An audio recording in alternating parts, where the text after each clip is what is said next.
Well, hello again, everyone. Ted Schmidt here, Action Coach Northwest, and this is another edition of our Business Spotlight podcast. And today our guest is Nicci Troupe, the owner of Salon Bellissima. So welcome, Nicci. Hi. Good to see you. Looking forward to your insights today. All right, so we're going to jump right into the questions and get some words of wisdom here going. So first question for you is, if you had to start from square one in business, what would you do differently? Um, this is a hard question because honestly, I don't know. A lot of the mistakes that I made are what made me keep doing better, learning from my mistakes. But I do know that I wish that I would have gotten an accountant from the very beginning. An accountant would have been amazing. I thought I knew some stuff, and an accountant would have saved me from the beginning. Now I'm really good friends with my accountant, and I couldn't imagine I don't make any purchases without asking him. That would be a big one. That would be a big one. Okay. Okay. So trusted advisors, Yes. get some Yeah. trusted advisors in place. Yeah. Yeah. Get some Good trusted advice. advisors. Good advice. Yeah. No doubt. Okay.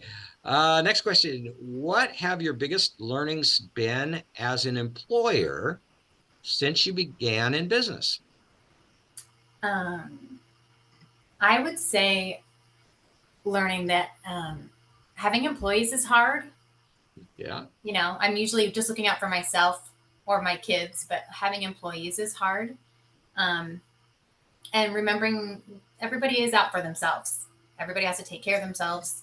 Um, Sometimes you can get taken advantage of because you're trying to help everyone at the same time.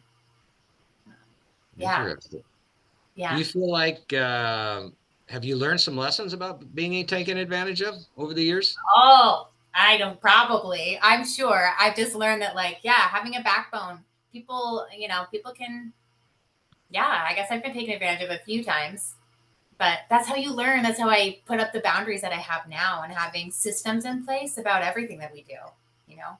Yeah. Yeah. No doubt. Okay. Excellent. Excellent. That's good. I'm taking notes. So, all right. What are some common misconceptions about running a business and how do you address them? I think with this one, people always assume that you make money when you own a business, or that you are rich, maybe, or that you don't have to work as hard because you own it. And I feel like that's totally the opposite. I feel like a lot of businesses don't make money and they just are struggling every day to try to make that work. Um, and so I feel like the way to combat that is just to be honest with my staff about everything, how much everything costs, how much everything that we do, how much effort we're putting into it, and what our result is going to be, what we're hoping for. I try to always make sure that we have like mutual. I don't like secrets. I want them to know what things cost because I want them to know how they can be successful when it's their turn to do it. Like Right. I really need to set them up for success. So I feel like if I'm not telling them everything, I'm not doing a good job. So transparent, being transparent with what's going on. So yeah, yeah, yeah. That's good. I've seen that over the years with a lot of clients is that when you're a little more transparent, you tend to get a little more buy-in, a little more loyalty, a little more engagement, and that sort of thing. So yeah, You got to let them understand. Yeah. yeah, yeah. They don't get it. A lot of times, connecting the dots. You got to connect the dots for them because Yeah. people don't think big picture like when you're the owner. So, okay. So what would you attribute your growth to? Um, a lot of successful people that I met along the way and just listening. I listen a lot. I have a lot of people in my chair who have done a lot of things that are just amazing in life. And I really do. I touch people like every 6 weeks. I physically touch them so I really do get to have a different kind of connection with people. And so I get to really listen to what they've done and the mistakes that they've made. I learned from my mistakes the most. That's when I've made the most growth, is when I was scared or I made a mistake. Those two things, like, I really grow right then. It's just like, boom, all of a sudden something happened, a light bulb hit, and you just learn from that. So would you have an example you could share with us of that you could think of? Of successful people in my life, of Well, people where that you I've where met, you or, maybe you made a mistake and grew from it. oh gosh, I do this all the time. I grow from mistakes all the time. Like the first one, like getting an accountant. Like when I bought my first business, it looked flashy and pretty, and I was like, "Oh, this is great. This flashy, pretty place is making money." No, it wasn't making any money. And my accountant said, "Look at this and this and that," and I was like, "Okay, I'm never going to make a decision without having you again." Like I didn't realize this, and that. I should hire somebody who does know that part of the business and either learn from them or just have them pay them to do it for me. Ah, okay. There you go. All right. Excellent. We learn from our mistakes. That's the most important thing, all right? Yeah, you hope you do. Yeah, don't make the same mistake again. That's right. Okay. Okay, we're sailing along here. How do you balance your personal life with the demands of running a business? That's hard. I get up early. I get up super early. But I love that because I like getting up with the morning sun. I'm fresh for the day. But I also write everything down. I have like a full focus planner. I don't know if you use that ever or any kind of a planner, but I write down a to do list for not just that day, but like the entire week, pretty much the entire month. Like if I don't write down my list of to dos, then I don't feel like I've gotten productive or checked off the things. And I write down, I just kind of like brain dump all the time on lists everywhere, but I've got my one booklet that's got the 3 things that need to get done that day. Boom, boom, boom. And I just make sure that I get up early enough that I check those things off before it's like even 10 o'clock. I'm like, all right, now I can take on all these other things that just naturally, organically happen. And that's where I just kind of make sure that I got time for my kids, time for dinner, time for all the other things because I got up super early, got those 3 things out of the way, and then I'm good. And I can really Yeah, be present in the things that come on after that, because I feel like I'm really good at my job when I am present with the people that I walk into, like because I'm a hands-on people. be present. Yeah.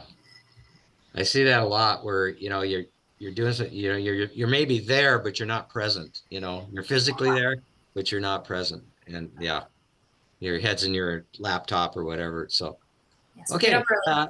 Yeah. What qualities do you look for in employees and how do you foster a positive and productive work environment? Um, I look for employees who have passion for one, like who really want to do this job, but they also have like a plan. They have an idea. They want to grow. They're not just doing the job to do the job. They're doing it because they have an idea. They have a passion. They have something that they want to keep doing. I really look for those people, and they can be hard to find because we get burnt out, we get tired of it. Yeah, but those people, I really grab onto them because I love my job. I love what I do. So when I find people that are similar to me, I really grab onto them and I'm like, what can we do together? What can we do that you're interested in that we can keep growing? Like, because when you do have the passion, that's when like the sparks fly and the really good things happen. So I really Right. dive into my team as much as I can. I support them all the time, as much as I can. I think about them all the time. How can I do that better for them? Okay, because if I can get it better for them, it's better for all of us together. So make it better for them. Okay. Yeah, I make sure that their dreams happen. I want them to, because if they don't, then they're not happy people at work. You know, Right. we should all be working on our goal. I want to make sure that they all have something they're working on all the time and that we meet up and we talk about it and we make it happen. So you're asking them what their dreams and goals are Oh, and yeah. you're helping them go. Okay, excellent. I Oh, love yeah. it. That's good. That's good. Okay. Where are we at here? Boy, we are really sailing along here. This is good. Okay. So second to last question already, believe it or not. What question should I be asking you that I haven't? I don't know. That's a hard one. I don't know that one. You are probably way better at this because I think you coach people all the time. So, yeah, I'm not sure what you should be asking me. Okay. So let me come up with something if I Okay, will. go ahead. Okay, all right. So if you had if you were talking to an aspiring business owner and you could only give them one piece of advice, what would it be? Oh, one, that's hard. Be your best one. What would your best one be? Best piece of advice. go talk to an accountant. That would be my advice. Go talk to an accountant. Yep. And that way you're just bouncing off that idea to somebody else who does know something, and they'll tell you if you're on the right track or not. And yeah, because or else, yeah, that's just start there. Start there. Okay. No, that's good I have advice. so many, but that's really, if I didn't do that, if you don't do that right from the beginning, if you just start off and don't have your good financial plan, and you're like your future and the whole, like, what's the whole picture? Your accountant, my accountant for me was the person who was able to do that for me. So maybe it's not the accountant for you, but for me, he was able to do that. Yeah.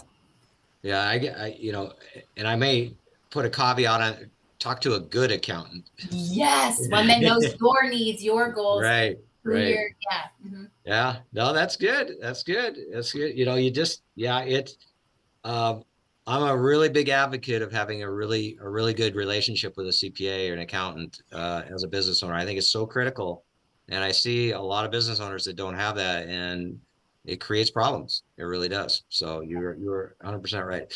Okay, last question. Where do you see yourself in 5 years? And any words of advice for other business owners who are looking to grow their business?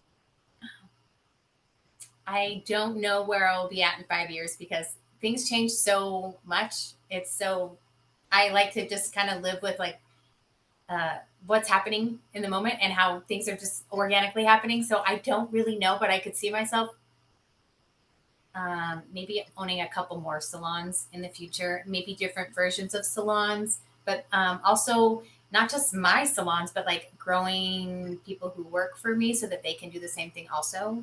I want them to have salons if they want to, or have, I want everyone to be able to keep growing and being successful. So I do see other salons or other growing of that in the future. But I also could see myself living in Italy or somewhere like that in another country. I travel all the time. I travel for work all the time. That's Yeah. something we're working on right now. Our next project is fundraising to get the staff to Worldwide Hair Tour, and that's going to be in 2026 in Valencia, Spain. So like, yeah, I could be anywhere. I'm always working on something. I just love growing, and I love connecting with people, and I guess I'm in the right business for that. I meet a lot of Yeah. people. Yeah. Meet a lot of So great people.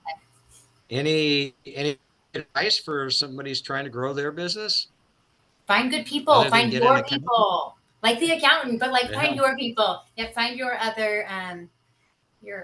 your other hairdressers, whoever that is, or your other people in your industry. Go find them and connect with them and do stuff with each other. Collaborate together. I feel like um, if we could work together all the time, things would just be a lot easier. We don't need to be in competition. There's so many people in this world.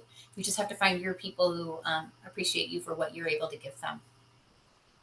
Almost like a mastermind kind of, and just working Use together. Google too. Use Google and AI for everything. Yeah. There you go. All right. Well, that was awesome.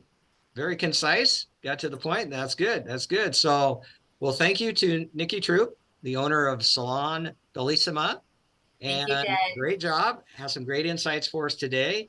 And take care, everybody. And we'll be back again for another version of our Business Spotlight podcast. So thank you again, Nicci. Thanks.